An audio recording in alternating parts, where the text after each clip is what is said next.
I was working at a food truck about 2 years ago at our local fair, and there was a propane leak, and I went to light the fryer, and when I lit the match, the whole trailer blew up, and we had to run back through the fire to get out. 49% of my body was mostly third-degree burns, and I was life-flighted to the University of Utah hospital.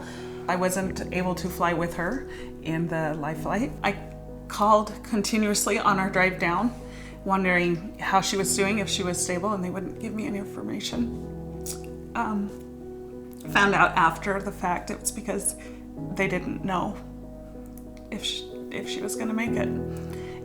Honestly, I don't remember much, but I remember how painful it was, and it was pretty awful, and I didn't stand up or move from my hospital bed for 3 weeks. They allowed us to see her, and she looked very different from when she had left Wyoming. There's a lot of swelling with burns, and I wouldn't have recognized her. From there, I spent 2 months in the ICU, and following that, I had to have a bunch of skin grafts and surgeries, and went home and had to proceed to go back every weekend or so for a long time. Being in such a rural area, we don't have a lot of options, especially with burn care. But with Taylor's situation, it would take us 6 hours just to drive down there. We would have to stop every half hour, and she would have to get out. She would have to stretch her skin because it hardens back up just in that short period of time of her not moving.